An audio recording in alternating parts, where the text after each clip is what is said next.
জয় হিন্দ, জয় ভারত বন্ধুরা। তোমার হচ্ছে ডিফেন্স লাভার চ্যানেল।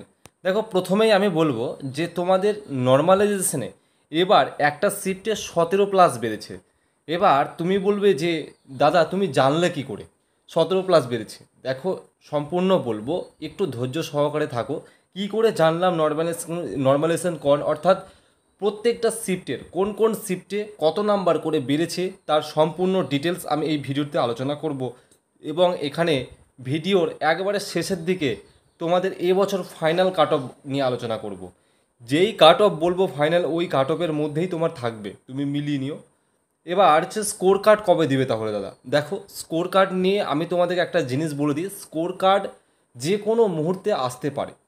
দেখো, যারা নতুন চ্যানেলে ভিজিট করেছো তোমরা হয়তো জানো না, তাই তোমাদেরকে বলছি, তোমরা আমার টেলিগ্রাম চ্যানেলে যুক্ত হবে। হঠাৎ করে কোনো আপডেট বেরোলে সেটার ভিডিও করে বলা হয় না, সেটা টেলিগ্রামে দিতে হয়। যেমন এসএসসি জিডির স্কোর কার্ডের লিঙ্কে দিয়েছিল, আমি সেটা টেলিগ্রামে দিয়ে দিয়েছি এবং লিখেও দিয়েছি। সেটার উপর টেলিগ্রামে অলরেডি আমি লিখে দিয়েছি কি এই এসএসসি জিডির সাইডের উপর কাজ চলছে। এবার তোমাদের মনে একটা প্রশ্ন হতে পারে যে এবার ফিজিক্যাল আর মেডিকেল একসাথে হবে কি? দেখো, একসাথেই হবে, আবার নাও হতে পারে। ওকে, এসএসসি জিডি যখনই কিছু একটু সময় নেয় তার মানে কিছু একটা পরিবর্তন করতে পারে, এই একটা অনুমান আমরা করে চলছি, তাই না? যখনই তার সময় নেওয়ার পেছনে কোনো না কোনো কারণ রয়েছে। কারণ গত বছরে এসএসসি জিডি তৎক্ষণাৎ কিন্তু একদিন পরেই তোমাদের স্কোর কার্ড অ্যাক্টিভ করে দিয়েছিল লিঙ্কের, বাট এখনও পর্যন্ত স্কোর কার্ডের কোনো লিঙ্ক অ্যাক্টিভ হয়নি। ইভেন কবে হবে সেটাও আমরা জানি না, তাই না?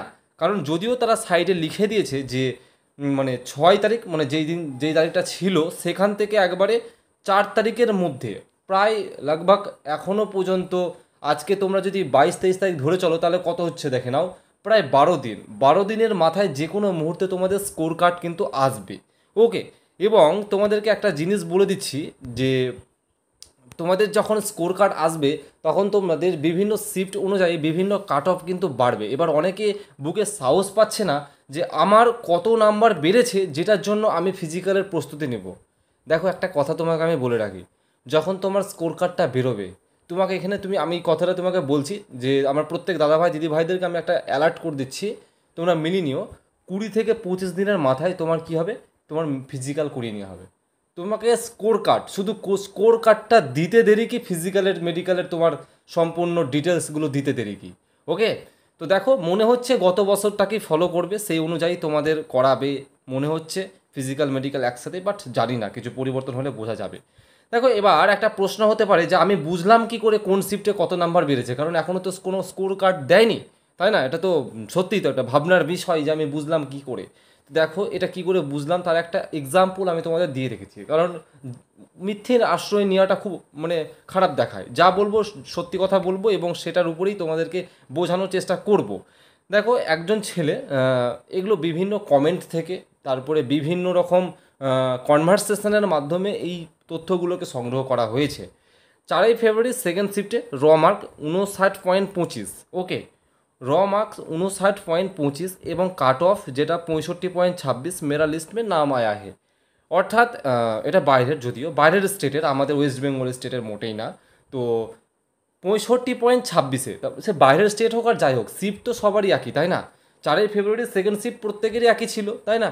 তাহলে এখান থেকে তুমি বুঝো প্রায় কি 4ই ফেব্রুয়ারি, তার মানে ওই ছেলেটা 7 নম্বর বেশি পেয়েছে বলেই তার নাম এসেছে, নাহলে তো সে লিস্টে আসতো না। তো এইভাবে একটা আমরা কি করেছি, বিভিন্ন জায়গা থেকে কালেকশন করে, ডেটা কালেকশন করে বুঝতে পেরেছি যে কোন শিফটে কতটা মোটামুটি করে নাম্বার বেড়েছে। তবে এই যে নাম্বার বাড়াগুলো যেগুলো বলছি সমস্তটাই আনুমানিক। আনুমানিক বলতে গেলে দেখো, একজন ছেলে সাপোজ ধরে নাও 50 নম্বর পেয়েছে, 60 কাট অফ গেছে, সে 10 নম্বর পেয়ে কিন্তু কাট অফের জন্য চান্স পেয়ে গেছে, মানে ফিজিক্যালের জন্য ডাক পেয়ে গেছে। তো 10-এর তো বেশিও পেতে পারে, তাই না? মিনিমাম নাম্বারটা আমরা ধরেছি এখানে, মিনিমাম, সর্বোচ্চ নয়। কারণ সর্বোচ্চ নাম্বারটা জানা ইম্পসিবল, ওটা বুঝতেই পারছো। সর্বোচ্চ নাম্বার কী করে জানবো 62 পেয়েছে না 63 পেয়েছে? বাট ও ফিজিক্যালে ডাক পেয়েছে, 60 কাট অফ গেছে, সেটা বুঝতে পারছি যে 10 নম্বর বেড়ে ও ডাকটা পেয়েছে। তো এই জিনিসটা আমি ক্লিয়ার করে দিলাম।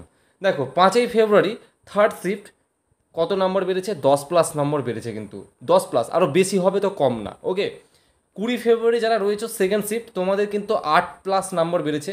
দেখো, সব শিফটের কালেকশন করতে পারেনি, তবে যেই শিফটগুলো কালেকশন করতে পেরেছে আমি অ্যানালাইসিস করে দিচ্ছি। 5ই ফেব্রুয়ারি সেকেন্ড শিফট 8+ নম্বর বেড়েছে। 25 ফেব্রুয়ারি থার্ড শিফট, এটা একটু তোমরা দেখবে, মিনিমাম 2-3 জায়গায় আমি এই পুরো অ্যানালাইসিসটা কনভারসেশনটা আমি আলোচনা করতে গিয়ে বুঝলাম যে 25 ফেব্রুয়ারি থার্ড শিফট মাইনাসে গেছে, নর্মালাইজেশন নেগেটিভে গেছে, 2 থেকে 3 নম্বর নেগেটিভ আছে, ঠিক আছে। এই শিফটটায় যারা অত্যাধিক পরিমাণে কি বলবো, যেই প্রশ্ন সবাই অ্যাটেন্ড করেছে, তুমি সেই প্রশ্ন ভুল করে এসেছো, তোমার কিন্তু নেগেটিভে যাবে। তবে একটা জিনিস বলে দিই, ভুলের ওপর নেগেটিভ কোনো ডিপেন্ড করে না। তুমি 100টা মানে 80টা করে আসলে তার জন্য তোমার নেগেটিভ তোমার অনেকটা হয়ে যাবে, এটার উপর ডিপেন্ড করে না, কোশ্চেনের উপর এবং সেই কোশ্চেনটা কতটা ক্যান্ডিডেট অ্যাটেন্ড করছে তার পার্সেন্টেজের উপর, এবং সেই তোমার শিফটে যতজন ক্যান্ডিডেট ছিল তার অ্যাভারেজের উপর কিন্তু ডিপেন্ড করে নর্মালাইজেশন হয়। যদিও অলরেডি আমার নর্মালাইজেশনের ভিডিও কিন্তু তোমাদেরকে প্রত্যেকটা ভেঙে ভেঙে আমি বুঝিয়েছিলাম, সে বিষয়ে আমি আর আলোচনা করছি না। ওকে, 10 ফেব্রুয়ারি ফার্স্ট শিফট কিন্তু তোমাদের 10+ নাম্বার গেছে। ওকে, যারা 10 ফেব্রুয়ারি ফার্স্ট শিফটের এক্সাম দিয়েছো, 10 ফেব্রুয়ারি সেকেন্ড শিফট যেটা বলছি, সেকেন্ড শিফট কিন্তু তোমাদের মেবি আমার কাছে যতদূর ইনফরমেশান আছে 6 নম্বর প্লাস গেছে। ওকে, তারপরে 17 ফেব্রুয়ারি সেকেন্ড শিফট তোমাদের কিন্তু 7 নম্বর প্লাস গেছে। 13 ফেব্রুয়ারি সেকেন্ড শিফট 15 নাম্বার। এই যে 13 ফেব্রুয়ারি নাম্বার প্রত্যেকে, শুধু 15 নয়, আরেকজনের তো মুখ থেকে আমি শুনলাম যে 13 ফেব্রুয়ারি সেকেন্ড শিফট 17 প্লাস গেছে। 13 ফেব্রুয়ারি সমস্ত হার্ড শিফটের মধ্যে একটা অন্য শিফট ছিল 13 ফেব্রুয়ারি সেকেন্ড শিফট। 20 ফেব্রুয়ারি সেকেন্ড শিফট কিন্তু 6+ নাম্বার গেছে। 11 ফেব্রুয়ারি ফার্স্ট শিফট 9+ কিন্তু নাম্বার গেছে। 13 ফেব্রুয়ারি ফার্স্ট শিফট 8+ নাম্বার কিন্তু তোমরা বাড়ার সম্ভাবনা আছে নর্মালাইজেশনে। এবং তুমি 21 ফেব্রুয়ারি ফার্স্ট শিফট যদি দেখো, সেটা 6+ নম্বর মতন বেড়েছে। 20 ফেব্রুয়ারি এগুলো সব কিন্তু সর্বনিম্ন বলছি, সর্বোচ্চ নয়, আরও বেশি হবে তো কম নয়। 20 ফেব্রুয়ারি ফার্স্ট শিফট 5+ গেছে। 25 ফেব্রুয়ারি সেকেন্ড শিফট 8+ গেছে। 6 ফেব্রুয়ারি থার্ড শিফট 12+ গেছে এবং 4 ফেব্রুয়ারি ফার্স্ট শিফট 6+ গেছে। 21 ফেব্রুয়ারি সেকেন্ড শিফট 9+ গেছে। 4 ফেব্রুয়ারি সেকেন্ড শিফট 7+ গেছে। দেখো, আমি একটা জিনিস তোমাকে ক্লিয়ার করে দিচ্ছি, তোমরা যারা অযথা টেনশন করছিলে যে তোমাদের যে ফিজিক্যাল কাট অফটা গেছে, তোমরা আদৌ মাঠে প্রস্তুতি নিবে কি বা ফাইনাল লিস্টে নাম আসবে কি, এই নিয়ে একটা বিরাট চিন্তিত আছো। অবশ্যই চিন্তা থাকাটাও কারণ ওই জায়গাটা তোমরা ফেস করছো এখন, তার মানে ওটা তোমার কাছে এখন সবথেকে বড় একটা যুদ্ধ তোমার জীবনে, তাই না? সুতরাং লড়তে হবে। তো দেখো, আমি কিছুটা তোমাদেরকে আমি আমার নিজের এক্সপিরিয়েন্স থেকে বা এতদিন থেকে ইউটিউব এক্সপিরিয়েন্স থেকে একটা জিনিস শেয়ার করছি। বিভিন্ন প্রিভিয়াস ইয়ারগুলোকে অ্যানালাইসিস করে আমি যতদূর বুঝেছি, প্রত্যেকবার তোমাদের কিন্তু ফিজিক্যালের কাট অফ কিন্তু সেই 18 থেকে মানে 25, মানে ফিজিক্যাল কাট অফ থেকে 25+, 23+, 29+, 28+ এরকম চায়। কিন্তু এবছর গত বছরগুলোর তুলনায় মানে বিশেষ করে আগে মানে গত বছর 2024-এ যে রিক্রুটমেন্ট হয়েছে তার থেকে অনেক কম যাবে। কারণটা কি আমি বুঝিয়ে দিচ্ছি। এবার অনেক ক্যান্ডিডেট কম, হার্ড শিফট প্লাস এবছর তুমি একটা নিজে মনে রাখবে, এখানে একটা লিখে দিচ্ছি কথা, দেখো একটা কথা মনে রাখবে, প্রতি শিফটে 8 জন করে মানে তোমাদের এক একটা শিফট পিছু, মানে প্রতি শিফট নয়, মানে তোমাদের এক একটা সিট পিছু তোমাদের 8 জন করে কিন্তু ডেকেছে। তার মানে তুমি 8 জনের মধ্যে লড়বে, দিয়ে তুমি চাকরিটা পাবে। এবার তুমি একটা জিনিস ভাবো তো, এই 8 জনের মধ্যে অনেক ক্যান্ডিডেট রয়েছে যারা সর্বনিম্ন নম্বর যাদের আছে তারাও কিন্তু মাঠে যাবে। এই 8 জনের মধ্যে 3 থেকে 4 জন এমন ক্যান্ডিডেট থাকবে যারা হয়তো ফিজিক্যালে ডাক পেয়েছে বাট ফাইনাল লিস্টে কখনোই নাম আসবে না, যাদের একেবারেই টাই কাট অফ, তারা কখনো আসতে পারে না, এটা আমি সত্যি কথাই বলবো। এবার এর মধ্যেও অনেক ক্যান্ডিডেট রয়েছে যারা 2 থেকে 3 জন যারা মেডিকেলে আনফিট হতে পারে বা ফিজিক্যালে তারা আনফিট হতে পারে বা মাঠে দৌড়াতেও না পারে, বাট বিভিন্ন রকমভাবে একটা প্রবলেম হতে পারে। তো দেখো, যেটা সত্যি কথা সেটাই বলবো, তাই না? সেটা যে কেউ হতে পারে।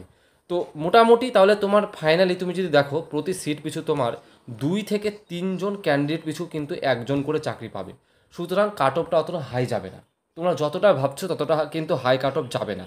ওকে, ফিজিক্যাল কাট অফ থেকে তোমার এটা আমি বলে রাখছি এবং তোমরা এটা মিলিয়েও নেবে, যাদের 18 থেকে 25+টা শুধু ইওয়ার্ড ক্যাটাগরির জন্য বলবো, এবং যারা মানে বর্ডার নেক্সাল মানে বিভিন্ন এরিয়া থেকে বিলং করছো, প্লাস বড় বড় ছাপ্পা স্ট্যাম্প নিয়ে বসে রয়েছো, SC ST OBC, তারা কিন্তু এই 18+, 19+ এইসব ঘরেই কিন্তু দেখবে তোমাদের ফিজিক্যাল কাট অফ থেকে বেশিতে তোমরা চাকরি পাচ্ছ। ওকে, তো দেখো এই পর্যন্তই ছিল একটা ছোট্ট আপডেট যেটা শেয়ার করলাম। তো জয় হিন্দ, সবাই সুস্থ থেকো, ভালো থেকো।